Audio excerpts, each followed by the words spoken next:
Before we begin, this video reflects our personal views on Highguard. As always, we recommend you make your own informed call by looking into the game yourself and ensuring it matches your expectations, standards, and personal values. With that out of the way, let's begin. So, Highguard is finally out with Wildlight Entertainment, breaking its silence and hosting a showcase to explain exactly what the game is. And yet, the only thought I had before getting to the developer vision part was, wow, they sound even less enthusiastic than I do to play this. You can't really blame me, or the tens of thousands of other players who were skeptical upon seeing the first trailer, calling it Concord 2. A free-to-play competitive shooter already has an uphill battle to climb, and as gorgeous as those visuals are, nothing about Highguard really stood out as unique, be it in the character design, environments, or premise. Again, that was weeks ago, and we only had a single trailer to go off of. Even at my most cynical, it felt like the right time to really dissect the experience was when we knew more, or if it ever made it to that point, to actually go hands-on or not. Well, kudos to Highguard because it did reach a launch, and one quick peek at the Steam charts revealed that it nearly peaked at 98,000 concurrent players just a few hours later. However, another number, the Steam user reviews, was quickly rising. I would have liked to add another number started falling in the process, but there's no way of sugarcoating it. Highguard started at a mostly negative rating, plunged to overwhelmingly negative, and has since gone back up to mostly negative. Of the current 14,223 users, a whopping 25% recommended the experience. Now, let's back up for a second. Clearly, this is not an insignificant number of people who were simply waiting for its release to leave a negative review. Think Overwatch 2 when it finally came to Steam. This isn't new territory by any means, but Blizzard's hero title was coming off of the cancellation of PvE, the removal of several core features, the insane monetization, etc. Highguard's record was relatively clean. Surely they can't all be on the hate bandwagon, right? Unfortunately, no. Server queues and disconnections are obviously one of the bigger nuisances, and I've seen more than enough games bombarded with negative reviews due to this. Then again, Wildlight probably wasn't expecting this level of response. Heck, if it followed through on its original plan, which was to shadow drop it at the Game Awards rather than simply releasing a trailer, 3 guesses on who told them to pivot, it may have attracted far less. But there are also performance and optimization issues. PC players whose hardware far exceeds the recommended configuration have reported problems, and that's on top of the forced TAA and mandatory kernel-level anti-cheat. Don't think that consoles are much better though. They lack a field of view slider, which is secondary to the game itself looking blurry. That's not even getting into the bugs or glitches like the tutorial lacking dialogue. And while these things can be fixed over time, the core gameplay loop needs to snare people from the get-go. Unfortunately, once again, many players are reporting precisely what was feared from the initial trailer, that Highguard is a mishmash of ideas from other games haphazardly thrown together. A quick rundown of the gameplay. You're a warden who, along with 2 others, must ride out from your base into a map to claim the Shieldbreaker, an Excalibur-like sword for assailing the opposition's base.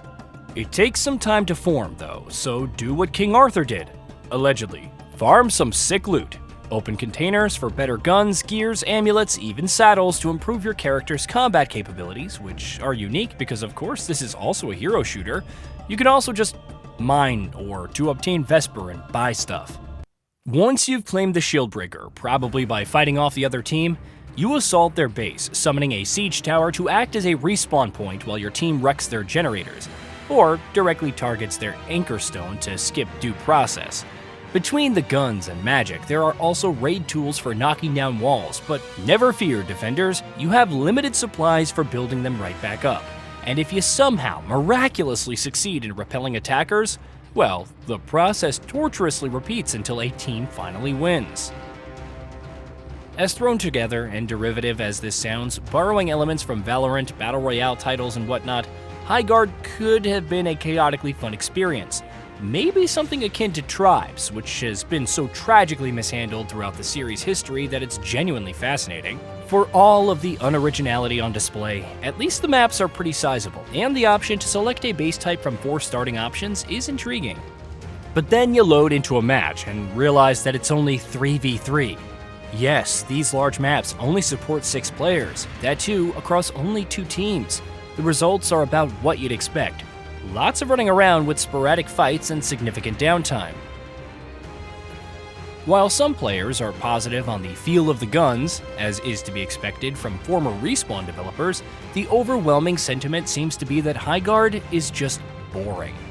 We can discuss how generic its characters come across, how this mix of guns and magic is as middling as it is bizarre, or how there's only one game mode. None of this seemingly matters when the gameplay is so exceedingly dull, where skirmishes feel so few and far between, and much of your time is spent mining or opening containers. Keep in mind that better games have tried and failed to really stand out, especially with so much competition. Trying to throw so many random elements together without a compelling hook to call your own is bad enough, but boring gameplay? That's a death sentence, regardless of how many tens of thousands checked out your game at launch. But hey, credit where it's due. At least the monetization isn't predatory right out of the gate, and there's a free battle pass, silver linings, and whatnot. Wildlight Entertainment will certainly spend a significant amount of time to improve Highguard. Even with all the controversy, it still put out a roadmap outlining the next year of content. And by year, I mean the next 11 months. It has new playable characters, maps, bases, mounts, loot items, raid tools, a limited time mode, and more on the horizon, with room for a few surprises. Impressive for sure, but between games like Suicide Squad Kill the Justice League that faded away after less than a year, or Anthem which threw its roadmap right out the window just a few months in, let's not even get into Concord and its first 2-week shelf life. It definitely falls on the wait and see side of the scale.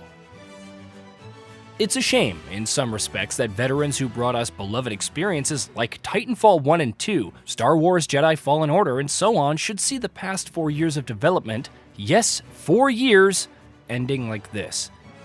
However, as much as you want to blame it on the market that doesn't have much room left for other multiplayer experiences, or those who are simply hating for the sake of hating, and they definitely exist, don't get me wrong, Highguard looks to be another soon-to-be-forgotten brick in the wall. Hey, did you know that we at GamingBolt upload new videos every day? Stick around, drop a like, subscribe, and hit that bell. And let us know what kind of content you'd like to see in the future with a comment below.